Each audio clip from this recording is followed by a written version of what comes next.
Isn't that strange? On every corner of the internet, you see people converting to Islam. When you turn to Google and search for the fastest growing religion, you will find Islam topping the charts. As of speaking today, almost a quarter of the world's population identify as Muslim, while at the same time is the religion that has been denigrated the most by the media. People like Andrew Tate. I believe that Islam is beautiful, and I think it has the solutions to a lot of the problems we're facing in the world today. Former Dutch politician Joram van Klaveren. I decided to write an anti-Islam book, and it ended up me becoming a Muslim. Elfie Best. And I genuinely felt something in the mosque that I've never felt anywhere. What a beautiful community, what a beautiful and simple religion. I'm sharing a personal story on how this turned me into this. Yes, I converted to Islam. But how did this happen? Why does this white guy talk about Islam? Well, good question. In my younger years, I would never ever thought I would become a Muslim one day. But when looking back at my journey, it makes a lot of sense. At 15, 16 years old, I started to turn my emotions and negative experiences slowly into my motivation. I started building my future self. I started reading books, listening to podcasts, going to the gym more often, waking up early, etc., etc. I became a lot more conscious of the impact of the bad habits I developed during my younger years. I knew that if I didn't change these habits, my future wouldn't change either.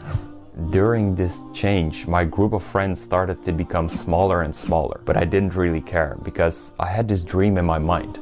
I became obsessed with growing, learning, and developing myself. While my group of friends started to become smaller, a few friends never left. And someday somebody asked me, "Did you notice that almost all of your friends you have left are Muslim? Why is that?" So I started thinking, and I was like, yeah, you're right. Why is that? At that age, my Muslim friends were the only ones not drinking, not partying. My friends were talking about the universe and the meaning of life. I mean, Muslims that stick to their religion are one of the most disciplined people I've ever seen. I just felt really inspired with these people around me. And I never really considered myself an atheist. I always had the feeling that there had to be more than what we can see with our own eyes. Sometimes I just couldn't sleep when I was thinking about how incredibly huge the universe around us is. When you take a moment to really think about it, whether you're a Muslim, a Christian, an atheist, it's incredible. The scale of the universe, the oceans, the jungles, the animals, big, small. How did this all came to place? And what are we? What is the meaning of life? So even with these Muslim friends around me, in the beginning my interest was not really focused on the religion itself. It was more their way of life, the brotherhood, the love and respect that slowly shifted my focus to the religion that instilled these traits in them. Still without the idea of thinking I would ever become a Muslim. And this was because I always had the idea that religion was like an old fairy tale that already was disproven by science.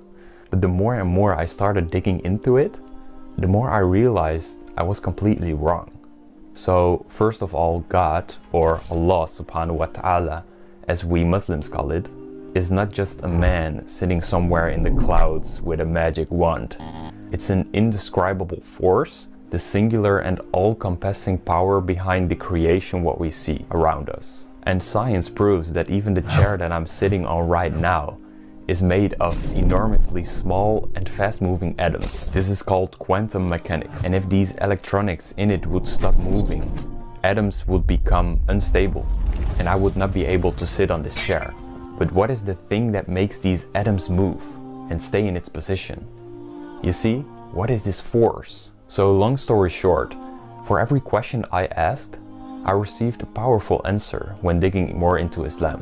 Whatever you do, you will never be 100% satisfied with this life, because you will be constantly tested. I mean, if you're lucky, you will live 70, maybe 80 years on this planet. It's gone before you know. It's a matter of time, and your clock is ticking. So do mine. Religion provides a manual, and for me it's the Quran. Islam offers comprehensive guidance for all aspects in life, including family, marriage, finance, health, and so on.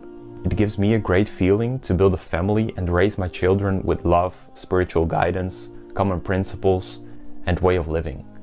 And when you believe life is a test, and you will be judged upon that, all you can do is focus on good deeds, be an inspiration, spreading love, helping people. And this is what my religion teaches me. When I die, the only thing I will be judged upon is my deeds. Not the materialistic things, not the girls, not the houses, not the big business, but the impact, the love, the connection, the good intent, the good deeds. So this was my personal story I wanted to share with you today. Assalamu alaikum, bye bye.